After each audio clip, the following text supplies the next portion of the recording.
dessa noite, em tirar as conclusões mais profundas, redirecionando nossos passos no sentido de nos harmonizarmos com a lei divina, com a lei do amor, que é a lei maior do Pai.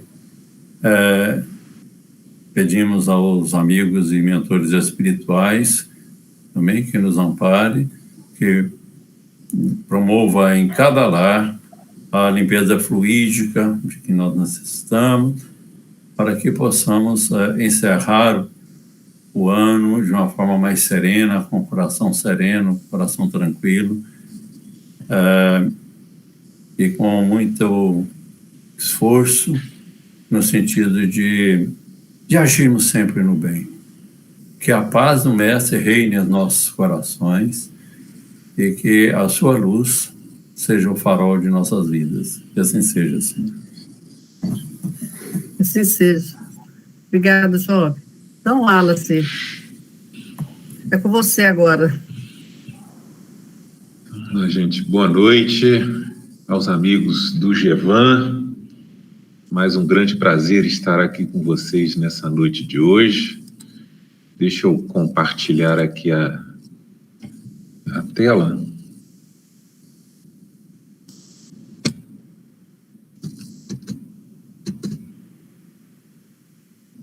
Esperar aqui. Então, trazer para vocês, essa noite de hoje, a gente fazer uma reflexão sobre essa parábola, a parábola da figueira estéril. Essa parábola, gente, eu considero ela uma das mais enigmáticas dos evangelhos, tá? Ela é confundida com a parábola, muitas pessoas consideram ela como se fosse a versão do Evangelho de Lucas da parábola da figueira seca de Mateus. Mas eu vou trazer para vocês hoje uma reflexão para mostrar para vocês, né, que ela, na realidade, eu pelo menos entendo, né, e esse é o trabalho que nós vamos desenvolver nessa noite, que ela traz uma explicação bem mais profunda, além daquela que Mateus colocou lá na parte da figueira seca. Antes de mais nada, é importante a gente deixar claro que nos evangelhos existem 3 parábolas que tratam dessa questão da figueira, tá? É a parábola da figueira seca, lá de Mateus, essa da figueira estéril, que é exclusiva do Evangelho de Lucas, e a parábola da figueira propriamente dita, que é aquela que Jesus citou no final do sermão profético, uma daquelas 6 parábolas pós-sermão, tá? E a gente vai ver que essa parábola da figueira de estudo de hoje, da figueira estéril, ela traz, né, pelo menos eu considero, né, uma mensagem muito transparente, né, apesar dela ser bem enigmática, mas vocês vão entender, né, sobre esse período da chamada regeneração da humanidade. É disso que Jesus estava tratando nela. Então vamos lá. Antes de mais nada, lembrando que toda a parábola ela encontra-se dentro de um contexto, então vamos ver aqui o contexto no qual ela se encontra inserida. Tá? Consta lá no Evangelho que Jesus, numa certa ocasião, estava conversando com alguns, né, judeus lá daquela, né, onde ele estava, sobre os trágicos episódios ocasionados por 2 situações, tanto pelaquela triste ordem de Pilatos, que era o governador romano da Judéia, para assassinar alguns galileus, quanto do episódio do desastre com outros judeus que foram soterrados pela queda da torre de Siloé. É isso daí que está escrito lá no Evangelho. Então Jesus, falando sobre o motivo daquelas mortes, apelou aos ouvintes, advertindo sobre uma urgente necessidade de todos eles, né, promover um verdadeiro arrependimento, né, antes que fosse tarde demais. Lembrando que quando nos evangelhos fala da questão do arrependimento, na realidade ele está tratando aquilo que a gente na doutrina espírita considera, né, sobre o que a gente fala da mudança ou renovação de juízos ou de atitudes morais. É essa a questão do arrependimento, né? que em hebraico eles chamam de techuvá. Enfim, o que Jesus queria que eles entendessem que caso eles, né, os judeus, não se arrependessem urgentemente dos seus, vamos colocar assim, muitos pecados, então todos, de igual modo, ou seja, não muito diferente daquelas mortes que foram citadas anteriormente, também suportariam grandes aflições expiatórias, vamos colocar assim, visto que não só iriam morrer também de forma trágica, mas também seriam dispersos pelo mundo, como de fato aconteceu, né, naquele episódio que foi conhecido como a diáspora judaica. Né? Por que ele estava querendo dizer isso? Porque há um tempo determinado para que todas as coisas preditas aconteçam no mundo, segundo o que? A vontade, o plano, os desígnios divinos. Então, certamente, nesse seu alerta, Jesus estava se referindo ao iminente cumprimento de antigas profecias judaicas que tratavam justamente da destruição e queda tanto da cidade de Jerusalém quanto do seu suntuoso templo, com a consequente expulsão dos judeus. E aí, Jesus, citando, né, antigas passagens das Escrituras, disse para eles a parábola, que é esta que eu trouxe para vocês aqui. Ó. Um certo homem tinha uma figueira plantada na sua vinha e foi procurar nela fruto, não o achando, e disse ao vinhateiro: Eis que há 3 anos venho procurar fruto nesta figueira e não o acho. Corta, porque ocupa ainda a terra inutilmente. É uma pergunta, né? Corta, por que ainda ocupa a terra inutilmente? E respondendo ele, disse: Senhor, deixa este ano até que eu a escade e a esterque, e se der fruto, ficará, e se não, depois a mandará cortar. Qual será a interpretação? Né? Numa busca rápida que eu fiz na internet, eu vi que essa parábola ela é pouquíssima, para não dizer quase não se acha, né, estudos, pelo menos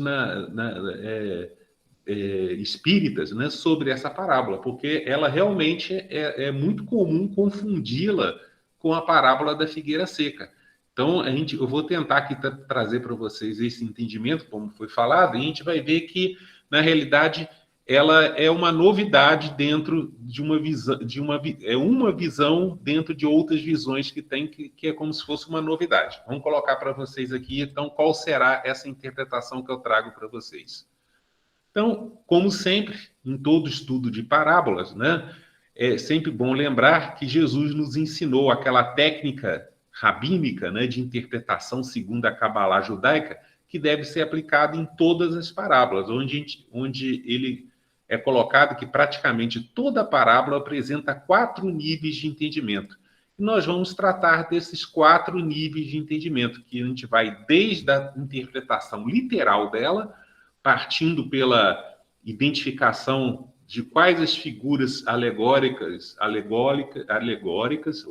e simbólicas que foram utilizadas, e aquela concordância com outras passagens para ver se realmente a interpretação é essa, e atingindo até a questão do final, que é o sentido espiritual, onde a gente viu que trata dos mistérios, das profecias e dessa parte escatológica, que são aqueles cumprimentos proféticos referentes a esse período do chamado final dos tempos, em concordância com aquilo que Kardec sempre trouxe para a gente nas suas obras.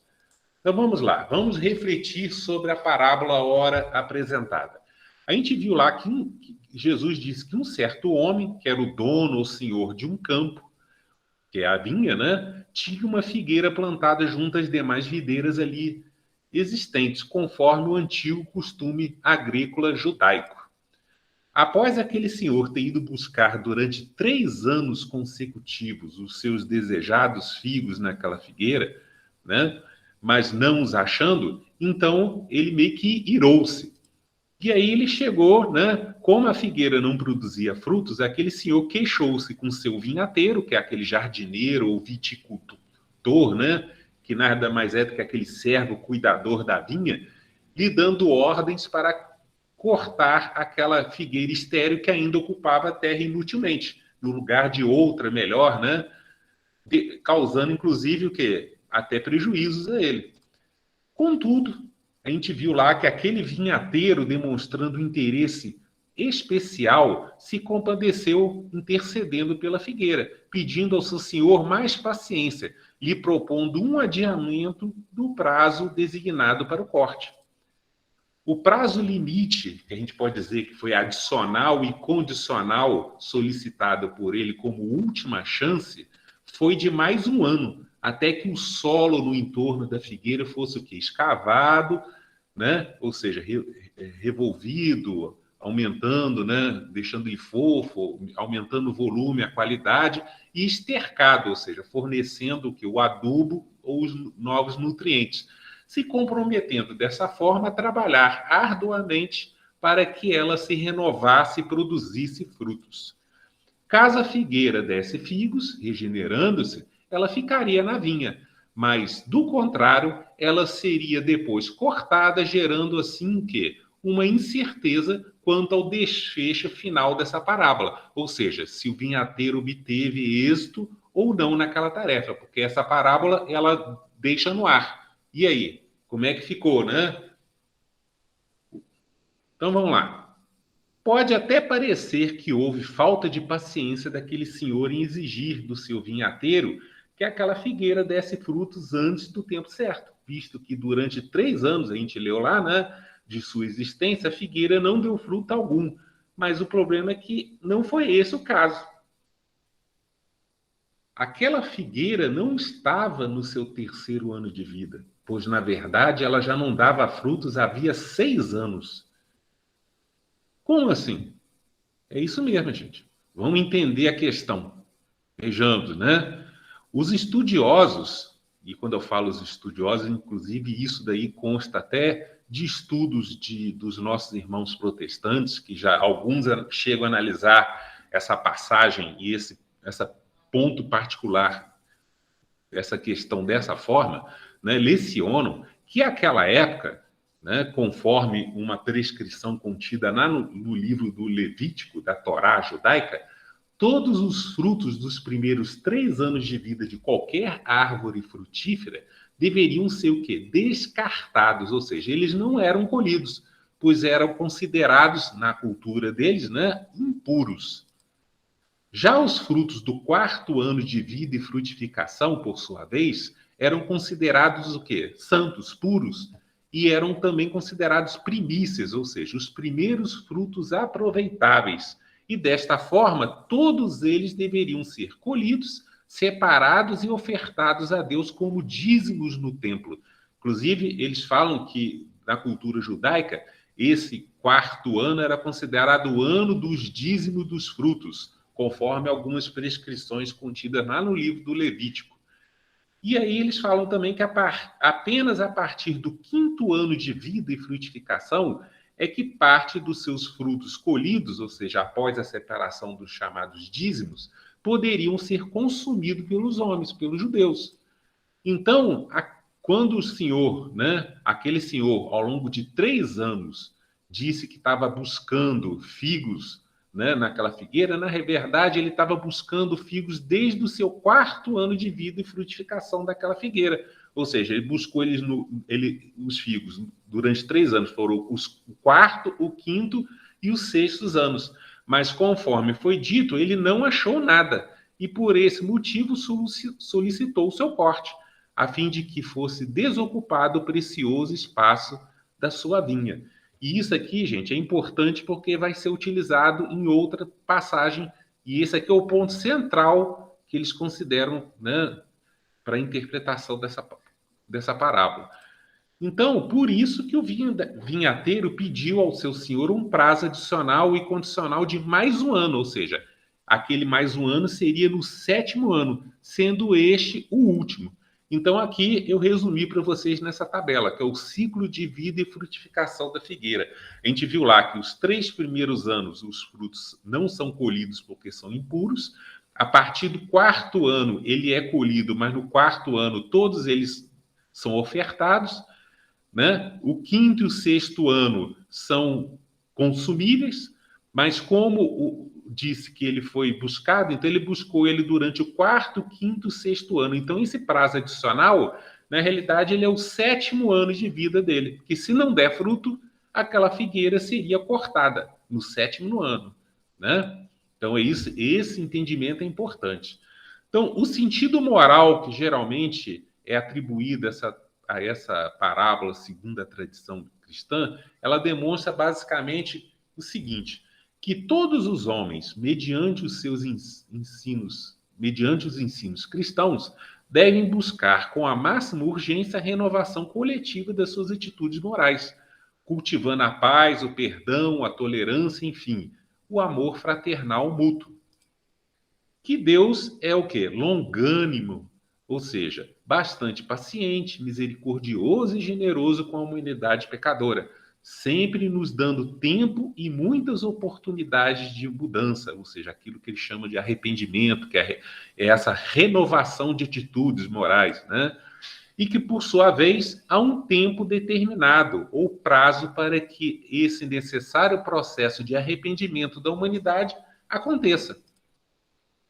Mas quando esse longo prazo limite futuro estipulado por Deus se esgotar, chegando ao momento do chamado final dos tempos, ninguém poderá escapar, né, que a gente pode considerar assim, da sua ira, né, dentro de uma simbologia, tá, gente? Enfim, do seu supremo julgamento, que é aquilo que é comum dentro da doutrina cristã, chamado dia do juízo. Sequer reclamar da sua falta de paciência, muito menos questionar a sua suprema justiça. E, consequentemente, os homens impenitentes, ou seja, os não arrependidos, serão o quê? Excluídos.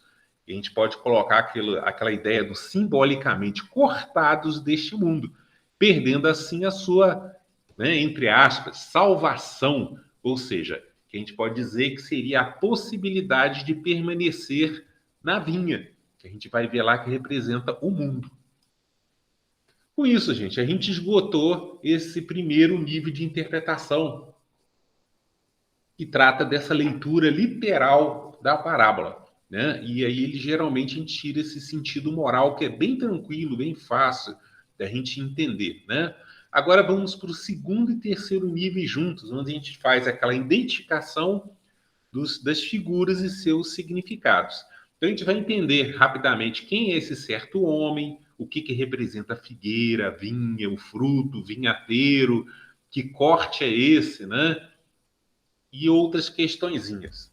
Então vamos lá. A figura da vinha. A figura da vinha daquele senhor, que a gente pode considerar que é o campo ou vinhedo, onde encontram-se plantadas não só a figueira, mas também todas as videiras, segundo a cultura judaica e as interpretações comuns que são atribuídas, eles falam que isso representa a nação israelita. Mas a gente tem que entender que isso é o seu aspecto particular, restrito, né? Contudo, essa figura apresenta-se, na verdade, como sendo um protótipo, a gente pode dizer que é uma prefiguração ou modelo simbólico atribuído a este mundo, que é aquele aspecto coletivo, né? Sobre essa simbologia, há, por exemplo, uma passagem contida lá no livro do profeta Isaías, que é conhecida como Cântico do Vinhateiro, que nada mais é da onde Jesus tirou essa parábola, né? Porque, na realidade, muitas das parábolas são reproduções de antigas parábolas contidas no Antigo Testamento. Essa aqui é uma delas, né? E que ilustra e elucida muito bem essa interpretação, dizendo, tem uma parte dela que ela fala assim, a vinha do Senhor dos Exércitos, é o profeta dando a explicação da parábola, é a casa, ou seja, a nação de Israel, e os homens de Judá, que são os judeus, são, comparando, assim como a planta, que planta? As videiras, né? Das suas delícias. Então, o que ele está querendo dizer ali? Que a vinha é a casa a nação israelita, e os homens de Judá são as videiras.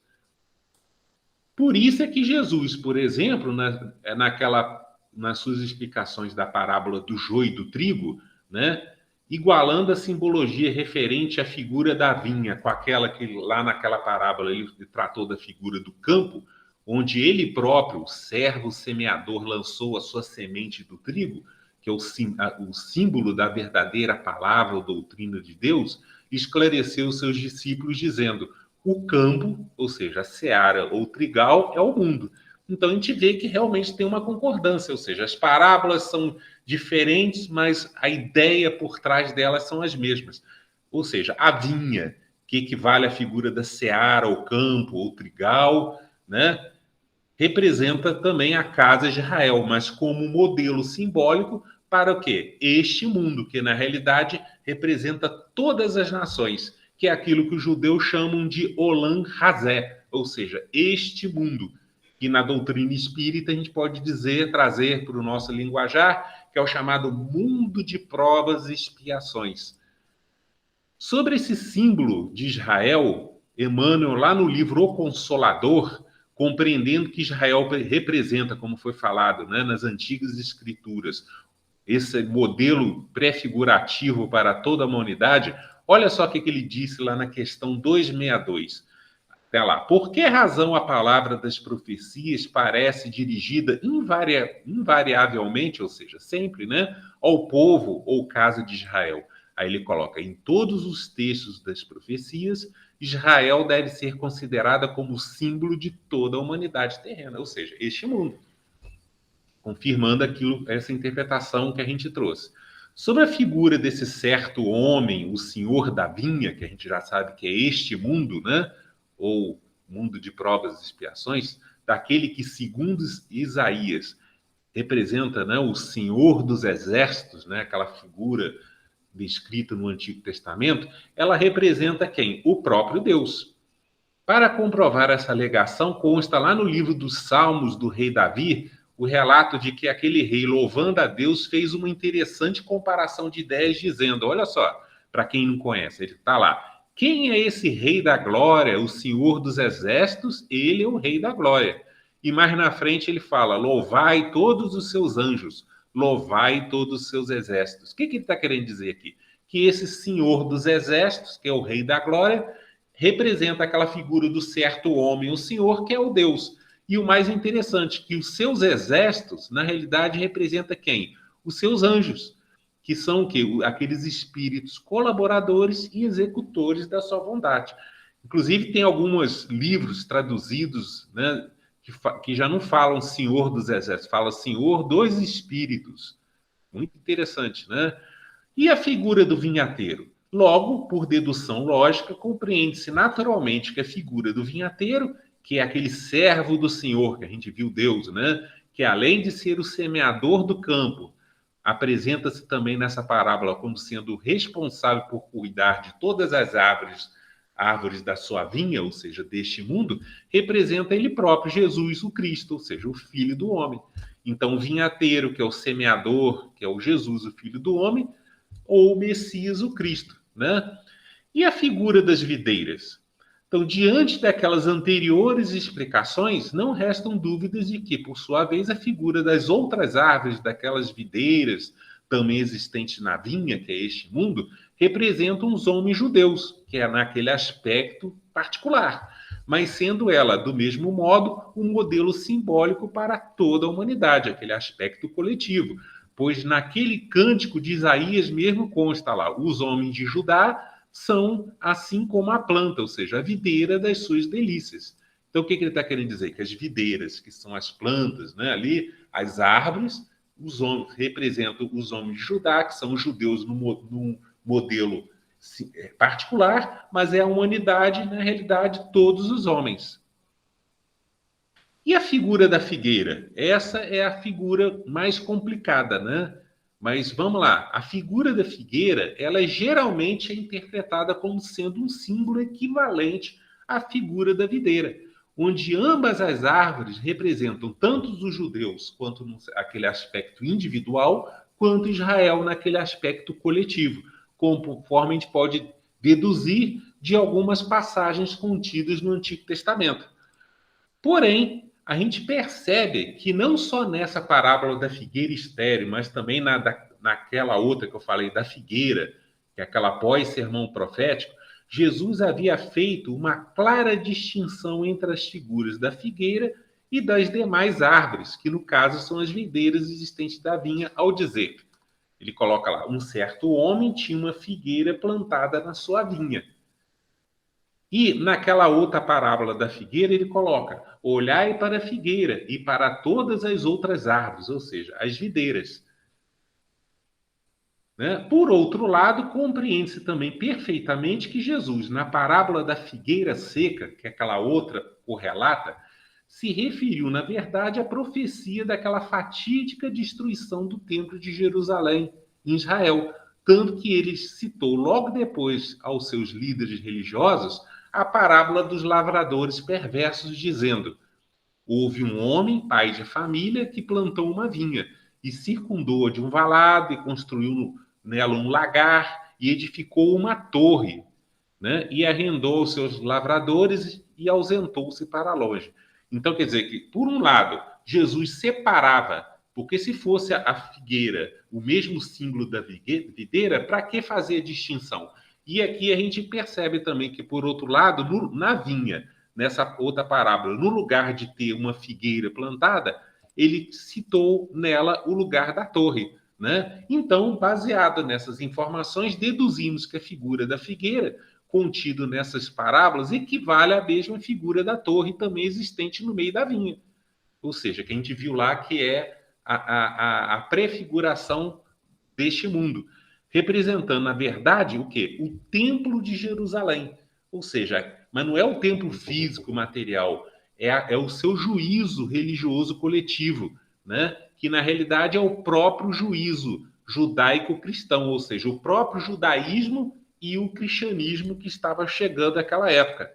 Então a gente pode deduzir que a figura da figueira equivale à figura da torre, na outra parábola, que é o quê? O templo de Jerusalém como modelo, mas não é o templo físico, porque é muito comum os outros irmãos protestantes ou católicos falar assim, a figueira representa a igreja. É essa a interpretação que eles dão.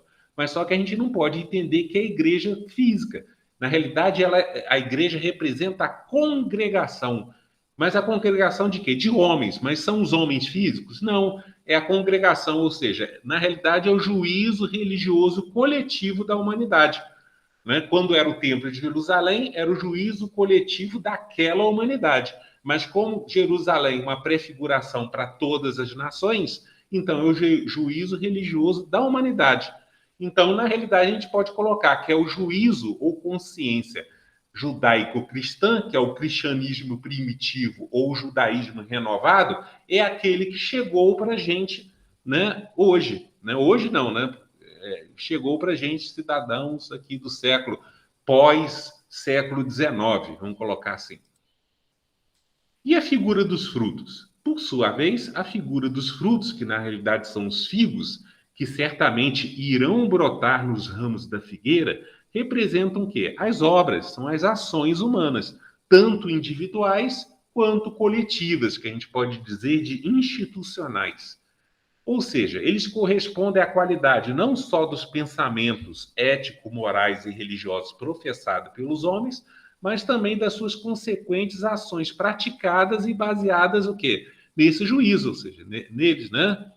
Logo, esses simbólicos frutos podem ser tanto bons, ou seja, virtuosos, quanto ruins ou viciosos, o que equivale à mesma ideia da sua não existência, né? Que é aquela ideia da inação humana, mas sendo sempre originados da qualidade dos juízos ou entendimentos, bem como das escolhas humanas, de acordo com as crenças de cada um. No Livro dos Espíritos, Kardec, falando sobre essa questão, né, da inação humana, né, simbolizada pela figura que a gente pode dizer da figueira estéril, né, daquela que não produz frutos. Olha só o que a espiritualidade disse para ele lá na questão 642. Basta não fazer o mal, que a gente pode usar assim, não dar fruto algum, né? Para ser agradável a Deus e assegurar um futuro melhor? Aí a espiritualidade respondeu: não, é preciso fazer o bem, que equivale a gente usar o linguajar, é preciso dar frutos, no limite das suas forças, porque cada um responderá por todo o mal que resulte do bem que não tiver feito. Então, para comprovar esse entendimento ora apresentado sobre a qualidade dos frutos ou ações humanas, consta, por exemplo, que Jesus, durante o Sermão da Montanha, citando o profeta Jeremias, falando sobre os falsos profetas, que na realidade são os adversários, aqueles que apenas apresentam a aparência de santidade, mas que deturpam, que a gente pode dizer, a verdade divina, orientou os seus discípulos dizendo: tomem cuidado com os falsos profetas, ou seja, esses adversários que professam, por outro lado, a mentira, pois pela qualidade dos seus frutos, que são as obras, eles serão reconhecidos. Porventura, colhem-se uva dos espinheiros ou figo dos abrolhos? Em seguida, ele acrescentou: toda árvore, que a gente pode dizer tanto a figueira quanto a videira, né, boa, que representa aquela dos seus seguidores, né, produz bons frutos, ou seja, pratica boas obras. E toda árvore má, que são aquela dos seus adversários, produz frutos maus, ou seja, más ações, ou a gente pode dizer ação nenhuma. Não pode a árvore boa dar maus frutos, ou seja, não pode, ou ainda menos, né, muito menos ser estéril. Nem a árvore má dá frutos bons. Toda árvore que não dá fruto, corta-se e lança-se no fogo, ou seja, trazendo a mesma ideia dessa parábola da figueira estéril. Portanto, pelos seus frutos, ou seja, a qualidade das suas obras, os conhecereis. Então, o que ele está querendo dizer aqui? Que os tipos de árvore, tanto a videira quanto a figueira, representam os homens no seu aspecto particular ou as instituições no seu aspecto coletivo, que representa nada mais do que o juízo humano, tanto particular quanto coletivo, e tanto aqueles professados pelos seus seguidores quanto pelos seus adversários. E os tipos de frutos, ou a sua ausência, representam o quê? As suas obras ou a falta delas, que nada mais é do que a representação da qualidade ou essência dos pensamentos e das ações ou inações humanas, tanto particulares quanto coletivas ou institucionais, que são ensinadas, praticadas ou não feitas, né? E tanto pelos seus seguidores quanto pelos seus adversários. Ou seja, é um resumão do que ele está querendo dizer nessa passagem. Por isso aqui, por exemplo, no contexto da parábola da figueira seca, lá de Mateus, né, que se referiu, na verdade, ao belo e suntuoso templo de Jerusalém, consta o relato lá que Jesus, avistando uma figueira, que na realidade é o símbolo do templo judaico, nessa parábola, perto do caminho de Jerusalém, dirigiu-se a ela e não achou nela senão folhas, pois ela o quê? Encontrava-se estéril, sem frutos, apenas com uma bela e grandiosa aparência exterior, mas sem as suas necessárias obras, né? Daqui talvez a confusão entre essas duas parábolas, né? E aí consta, após remetendo a antigas profecias sobre a queda do templo, a gente viu lá que Jesus realizou um ato simbólico, que na realidade o que é falado, né, que isso é comum na cultura judaica, chama encenação profética, dizendo: nunca mais nasça fruto de ti, e a figueira secou, ou seja, ela foi destruída imediatamente, ou seja, naquela época. Logo, quando Jesus, nessa parábola, diz que aquele senhor, que a gente viu que representa Deus, né, entre aspas, irado, né, ordenou o corte da figueira, ou seja, do templo, daquele específico juízo religioso daquela época, qual teria sido a mensagem oculta nela contida?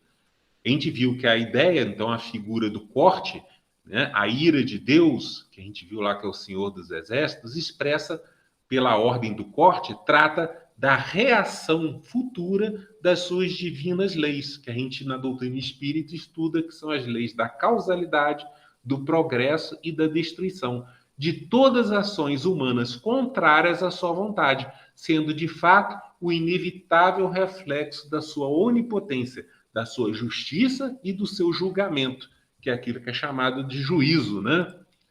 A figura do corte representa, então, a expressão do seu poder, ou seja, dessas que foi falado, da sua suprema vontade, da sua ação interventiva neste mundo, que é a vinha, né? Mediante os seus simbólicos exércitos, ou seja, os anjos ou espíritos colaboradores, que podem ser tanto encarnados quanto desencarnados, que lhe servem como instrumentos para a realização das coisas.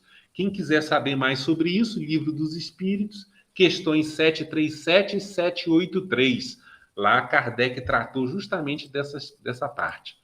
Então, para demonstrar esse entendimento sobre a simbologia desse iminente corte daquela figueira, de acordo com o que foi explicado lá na outra parábola, que é da figueira seca, consta, por exemplo, o relato evangélico de que João o Batista, alertando as lideranças judaicas que foram ao seu batismo, disse: raça de víboras, quem vos ensinou a fugir da ira futura, ou seja, dessa suprema e inevitável reação das leis divinas? Produzi, pois, frutos dignos de arrependimento, ou seja, façam as ações necessárias, reformadoras e moralizadoras. Aí ele continuou: e também agora está posto o machado de corte, né, a raiz das árvores, ou seja, tanto da figueira quanto das demais videiras. Toda árvore que a gente viu lá, que representa tanto os homens quanto as suas instituições, né, pois que não produz bom fruto, ou seja, as suas boas ações, é cortada e lançada no fogo. Ou seja, o próprio João Batista também falou sobre essa questão.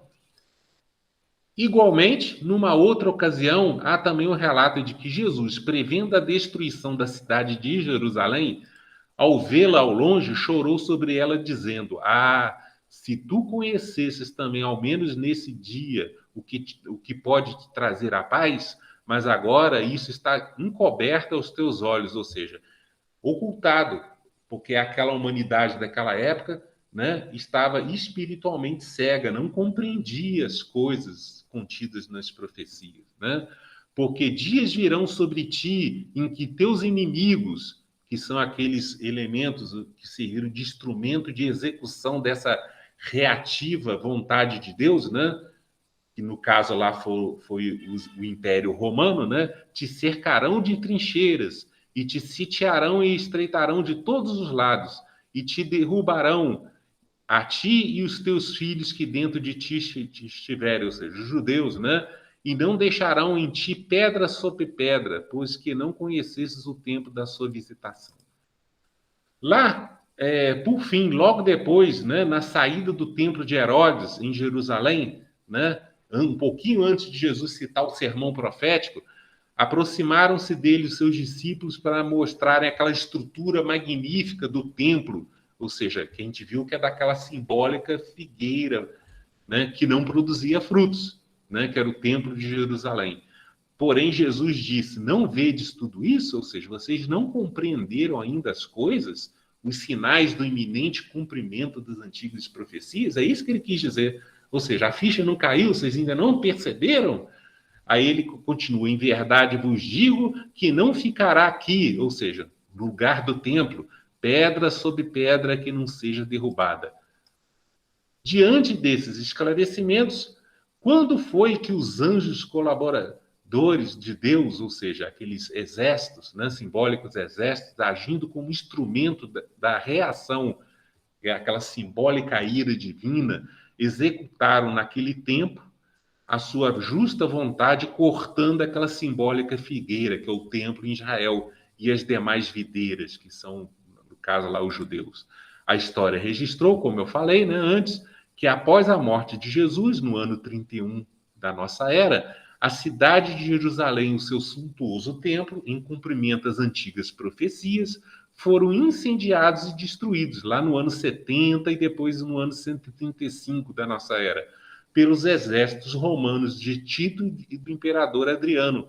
Fato esse que gerou perseguições, mortes e a expulsão dos judeus de Jerusalém, dispersando-os eles pelo mundo, que é a tal da diáspora judaica. Kardec, confirmando isso tudo que a gente falou lá no Evangelho segundo o Espiritismo, falando sobre o símbolo da figueira, olha só que interessante que ele disse lá: a figueira que secou, ou seja, por se apresentar estéril, é o símbolo dos homens ou das suas instituições, porque sempre tem esse aspecto particular e coletivo, né? Que apenas aparentam propensão para o bem, ou seja, que têm apenas folhas, mas que, na realidade, nada de bom produzem, ou seja, apresentam-se sem os seus frutos. Simboliza também todos aqueles que, tendo os meios de ser úteis, ou seja, de dar frutos, não são, ou seja, não os dão. Aí aqui ele já coloca tanto o aspecto individual quanto coletivo, né? O juízo também, ó.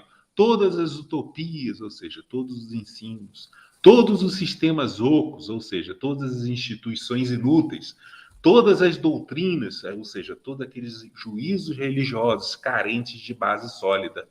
O que mais das vezes falta é a verdadeira fé, ou seja, aquela boa vontade, a fé produtiva, ou seja, aquela aposta em ação para o bem coletivo, a fé que abala as fibras do coração, a fé numa palavra, né, que transporta as montanhas, ou seja, que sobrepõe obstáculos.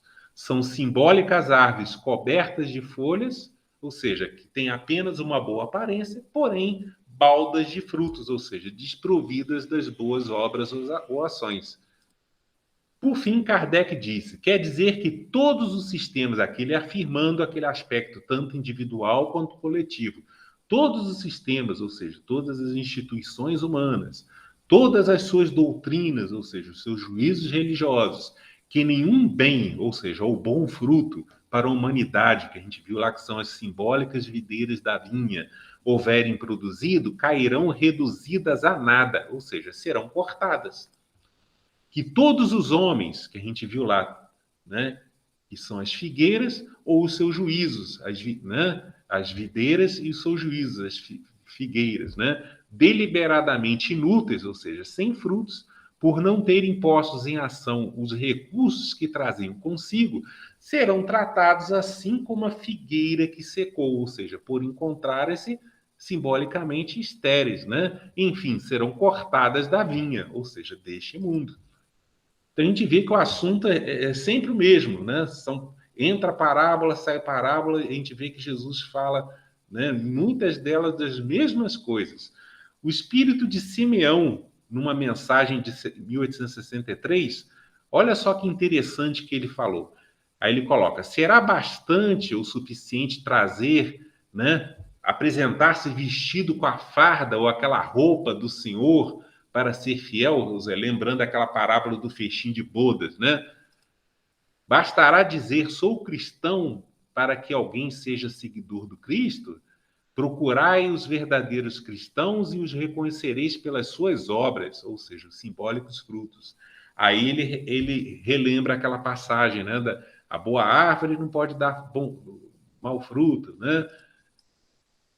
E aí, olha que interessante, ele falando sobre esse aspecto coletivo, olha o que ele disse. Que frutos deve dar a árvore do cristianismo? Aqui ele fechou a ideia, ó, deixando bem claro que a árvore que a gente está tratando é a figueira, representa o quê? O juízo religioso coletivo da humanidade, que na realidade é aquele juízo, né, judaico-cristão, vamos colocar assim, que aqui ele já coloca, que é o cristianismo.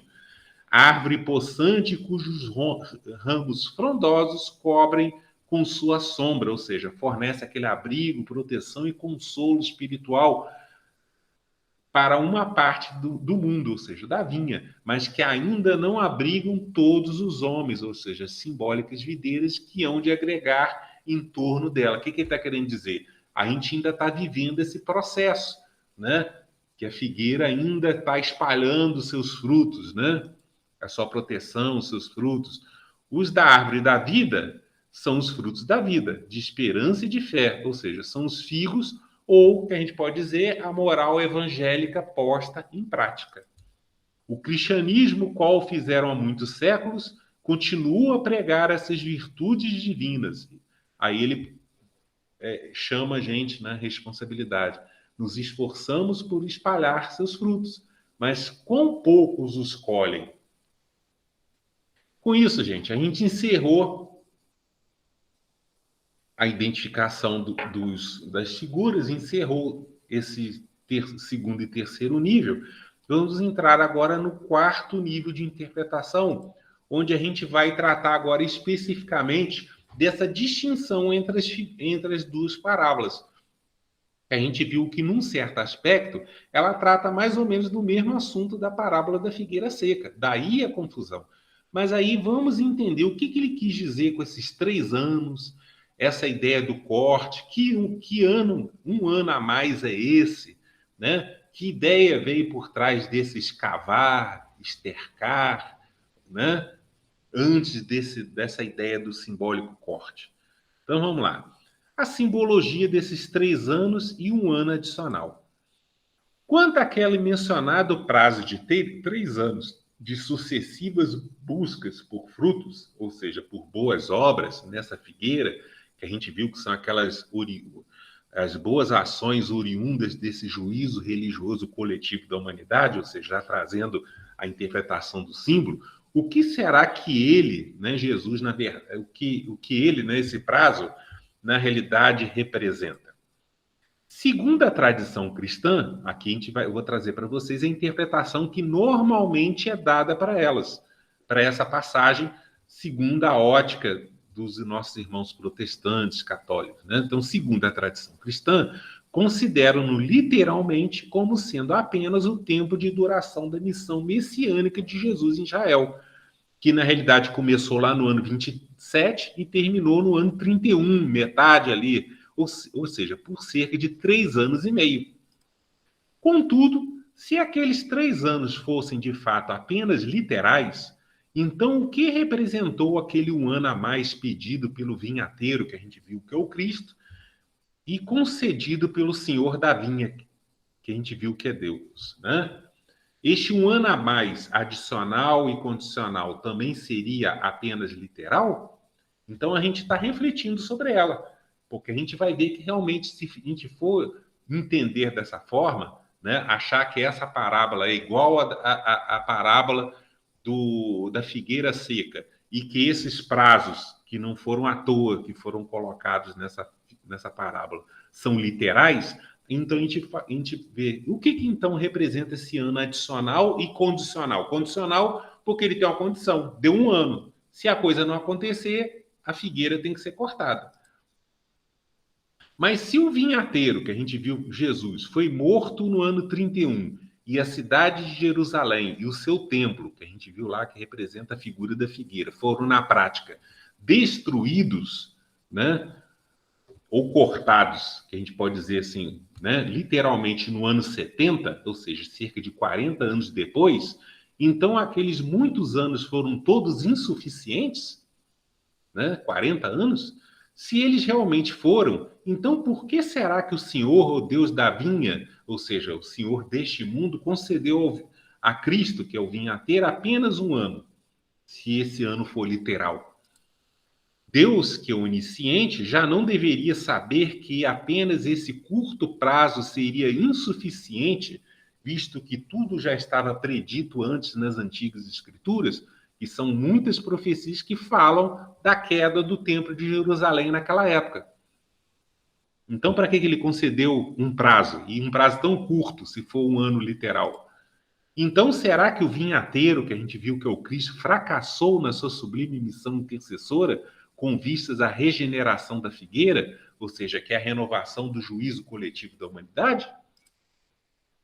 Quanto à renovação daquela específica figueira representada pelo antigo templo destruído em Israel, talvez ele tenha até, se a gente for parar para pensar, mas não foi o caso, né, fracassado naquela oportunidade, ou seja, naquela sua primeira vinda, né, seu primeiro advento, devido principalmente à livre escolha feita pelos judeus, que não se arrependeram diante dos seus muitos alertas. Ou seja, Jesus pediu para eles arrependerem, para aquilo tudo não acontecer, eles não arrependeram e aconteceu.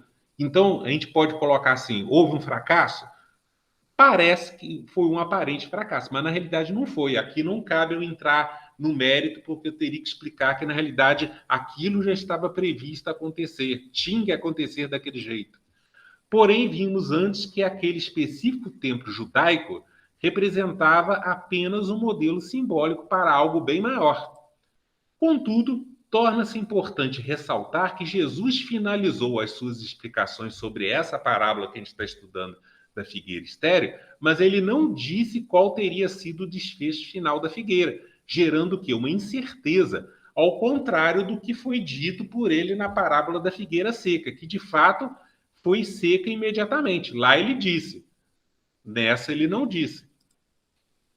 Ou seja, o mestre não disse se o vinhateiro, que é o símbolo do Cristo, teve ou não sucesso em fazer com que aquela figueira, que é o juízo religioso coletivo da humanidade, se regenerasse e frutificasse antes do término do prazo adicional concedido para o seu corte, deixando assim entrever que ele ainda não teria terminado.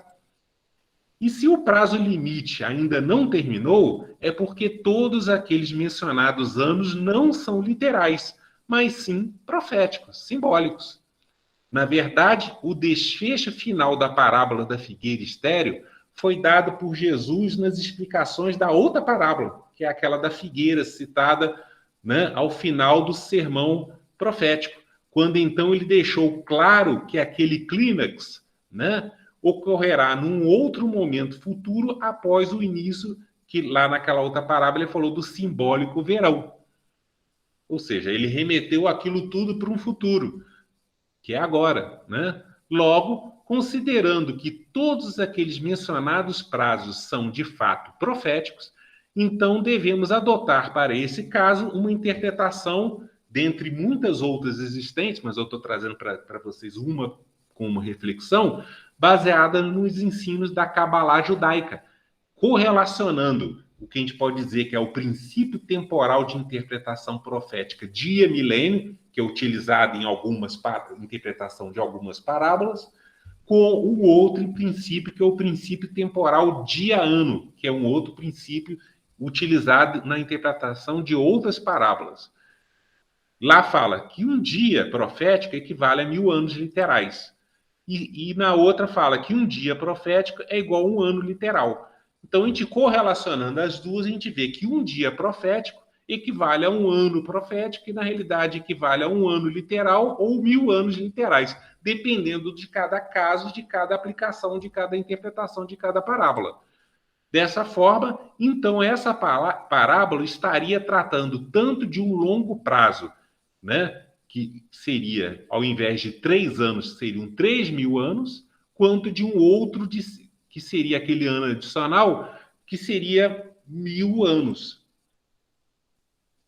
É sempre bom trazer, né, para vocês entenderem o que a Cabalá judaica traz sobre essa questão de interpretação. Eles utilizam como ponto de partida a semana judaica, que eles chamam de Shavua, que é a semana de 7 dias igual a gente tem, né? Mas só que lá eles não falam domingo, segunda, terça, né? É o primeiro dia e culmina com o Shabat, que é o sábado.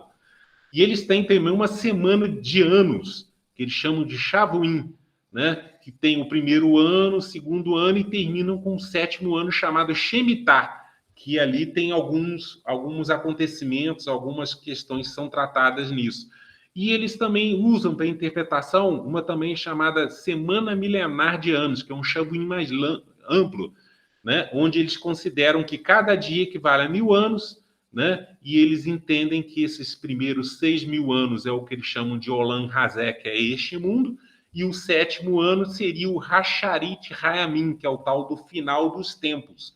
E nessa semana de anos eles tiram a ideia, né, sobre o princípio de interpretação profética de ano, e aqui na semana milenar eles tiram o princípio de interpretação dia-milênio. Então, voltando à simbologia, dessa maneira, se todos aqueles mencionados prazos são de fato milenares, né, segundo essa reflexão que eu trouxe para vocês, compondo um longo período de tempo de cerca de 3.000 anos, e que será seguido por um outro adicional e final de cerca de 1.000 anos, então o que será que eles, na verdade, representam? Ainda mais, se todos esses prazos que totalizam, né, a soma dos dois 4.000 anos deverão ser contados desde quando, para que possamos saber quando será o seu término. Temos como saber? Sim, vamos ver. Correlacionando essa profética semana de anos com aquele mencionado ciclo que a gente viu lá no início de vida e frutificação da figueira, né? Compreendemos que, na verdade, a mensagem oculta ou a mensagem subliminar contida nessa parábola é de que o Senhor, né, que Deus, né, o Senhor da vinha ou deste mundo, havia ido buscar frutos, ou seja, boas obras, naquela figueira, ou seja, oriundas daquele juízo religioso coletivo, o acúmulo de conhecimentos religiosos da humanidade durante cerca de 3.000 anos, contados desde aquela chamada aliança sinaítica, feita por ele com o povo de Israel mediante a entrega da divina lei, que é a Torá a Moisés, ou aquilo que a gente chama da primeira revelação, quando veio o judaísmo para os judeus. Jesus, por sua vez, trouxe àquela época a renovação daquela antiga aliança, ou seja, a segunda revelação, que é o cristianismo, com o povo judeu, visto que aquela simbólica figueira ainda não havia dado os seus desejados frutos. Logo, aquele mencionado prazo limite condicional de cerca de 1.000 anos, que foi solicitado pelo vinhateiro, representa, na verdade, o 7º e último milênio daquela longa contagem de tempo iniciada desde Adão, ou seja, desde aquela época, né, antiga, lembrando que para Kardec, né, o Adão é o símbolo de uma época, de uma geração, não é o primeiro homem, simplesmente, né? Então, esse 7º e último milênio representa esse momento que nós estamos vivendo, é o 3º milênio da era cristã. Logo, esse longo período representa, então, esse período adicional, o chamado final dos tempos, que é aquilo que os judeus chamam de Hasharit Hayamim, que é esse momento que nós estamos vivendo agora, é o período de regeneração, quando então todas aquelas profecias, né, deverão ocorrer. E aí deverá ocorrer esse período da regeneração de toda a criação, referindo-se tanto à renovação deste mundo quanto à renovação dessa antiga geração adâmica.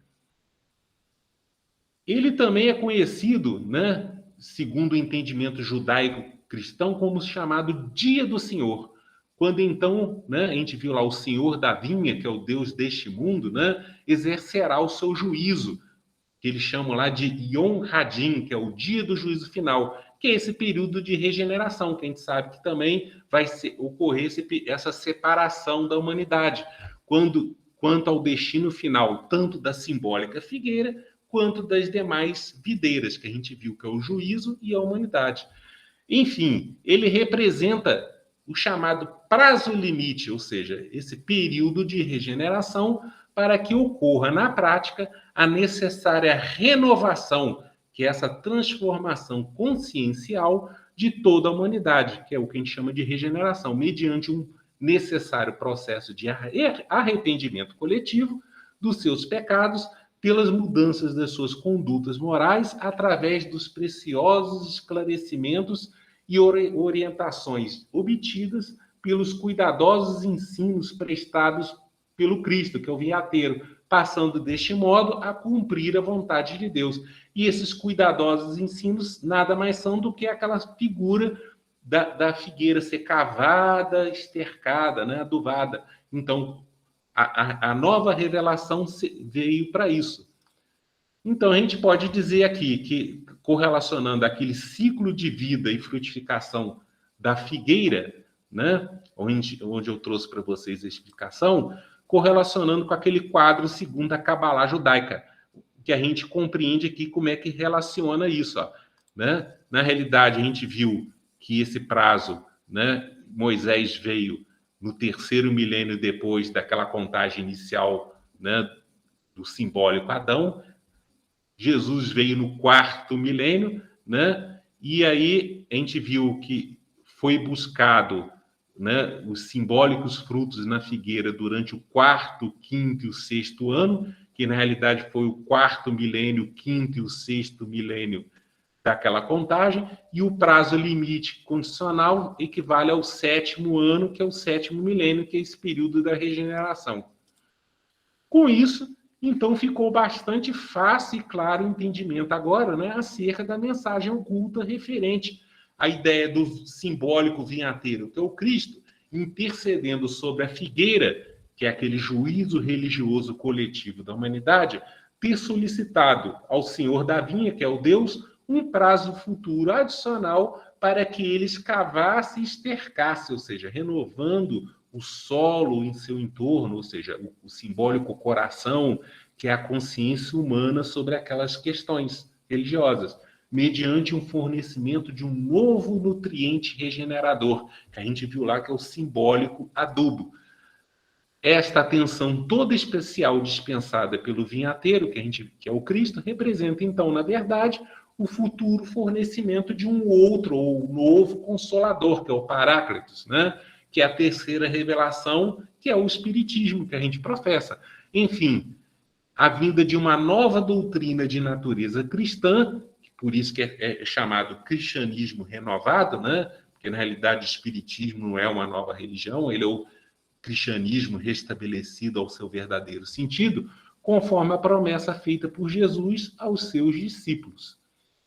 Kardec, lá no Livro dos Espíritos, falando sobre essa simbologia do solo íntimo que a gente viu aqui, que é ele que tinha que ser renovado, é o solo ao entorno da figueira, né? Olha só o que ele respondeu na questão 621. Onde está escrita a lei, ou seja, aonde que foi feita a semeadura da semente da palavra de Deus? Aí ele foi colocar na consciência, ou seja, naquele simbólico solo do homem, ou seja, no seu espírito, que se expressa através das suas ações praticadas, ou seja, os bons frutos, e que também é representada pela figura do quê? Do seu coração. E aí, na pergunta seguinte, então, uma vez que o homem traz escrito na sua consciência a lei, ou seja, a semente já foi depositada na consciência humana, há necessidade de que ela seja revelada, ou seja, tem que trazer mais coisas, lembrando que só é revelado aquilo que já existe, né? Revelação significa trazer coisa nova. Revelação significa tirar o véu para trazer às claras algo que já existe. Aí ele coloca, ó, ele a esqueceu e a menosprezou. Deus quis que ela fosse lembrada, ou seja, ele prometeu uma nova semeadura, uma nova revelação divina. É por isso que Deus manda constantemente a este mundo, ou seja, na simbólica vinha, muitos missionários, profetas, ou, a gente pode dizer, o próprio vinhateiro, né? A fim de sempre alertar os homens quanto à necessidade da compreensão desta verdade fundamental, ou seja, nos lembrar sobre a necessidade do nosso necessário arrependimento, né? Vimos que, de acordo com as informações contidas na parábola da figueira, essa figueira específica, né, que representa o juízo religioso coletivo da humanidade, com toda certeza não será cortada da vinha, ou seja, por isso que ela além de não ser cortada, ela irá frutificar no futuro, junto com as demais videiras, ou seja, os homens regenerados, deixando então bem clara a ideia de que o vinhateiro, de fato, não fracassou na sua sublime missão. Jesus, por exemplo, durante o Sermão da Montanha, remetendo aos Salmos do rei Davi, havia feito menção a esse determinado momento futuro, garantindo aos seus discípulos que seriam o quê? Está lá, bem-aventurados os felizes, ou felizes, os mansos, que a gente pode dizer que, né, trazendo a interpretação à luz dessa parábola, as simbólicas videiras renovadas, né? Porque eles herdarão a terra, ou seja, a vinha, ou seja, o futuro mundo vindouro, que os judeus chamam de Olam Rabá, e o que a gente chama na doutrina espírita, que é o chamado mundo ditoso. Ou seja, isso tudo já está garantido, né? Vai acontecer, porque faz parte da vontade de Deus. E aí, esse quadro, né, para vocês aqui entenderem, né, novamente aquilo que foi falado, né? Quem quiser ver lá, né, aonde Kardec fala que ele entende a existência desse período, que esse Adão é o símbolo de uma geração e o símbolo de uma época, que Jesus veio no 4º milênio depois dessa contagem, e o tempo todo ele falava, ó, eu vou retornar no 3º dia, que é esse período que nós estamos vivendo aqui, né? Que é esse, nós estamos, na realidade, no 3º milênio depois de Cristo, que na realidade é o 7º, que os judeus chamam de Hasharit Haimin, que é o final dos tempos, ou também de era messiânica, que é utilizado né, na linguagem bíblica como o dia do Senhor, e a gente está agora nesse período de regeneração. Se ele será de algo em torno de 1000 anos, como foi traçada nessa parábola, né, e contido em algumas outras passagens, como a gente viu lá tanto em Mateus quanto no livro do Apocalipse, só o futuro nos dirá, tá? Mas tem grande chance de ser. Com isso, gente, antes de eu terminar, como sempre, fazer aqui a divulgação dos meus trabalhos. Eu tenho esses 3 livros lançados: o Sermão Profético de Jesus, né? Esse outro livro, 3 Homens, Apenas um Espírito. Esse outro livro, Relógio Cósmico de Deus. Todos eles estão disponíveis na plataforma Amazon, tanto no formato físico quanto no formato e-book. E quem quiser saber mais, compreender mais sobre questões proféticas que tratam desse período do fim, é uma dica de leitura e boa para quem quiser. É só fazer o pedido lá, chega pelo correio na casa de vocês. E em breve eu estou lançando esse outro livro aqui, que na realidade é a continuação do livro do Sermão Profético, que trata mais especificamente das 6 últimas parábolas pós-sermão. Com isso, gente, obrigado pela atenção de todos, mais uma vez. Até uma próxima oportunidade, se Deus quiser.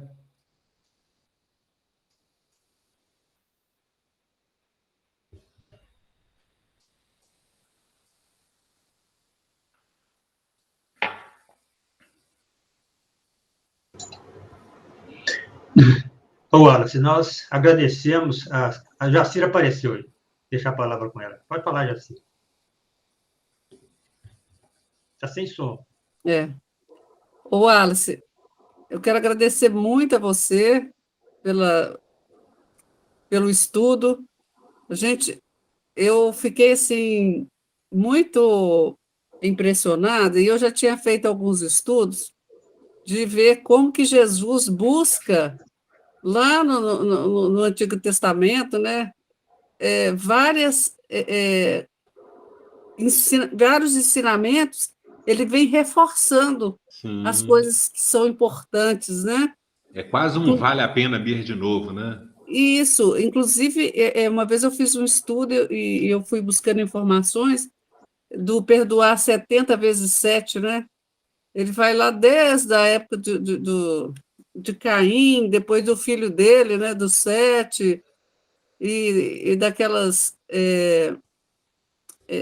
de geração, aquela maldição, né, que eles falam, né, gente? É muito interessante, né, se você for buscar as informações mesmo, né? E se a gente parar para ver que Jesus citava as antigas escrituras o tempo todo, e que na realidade é aquilo que eu costumo falar, né?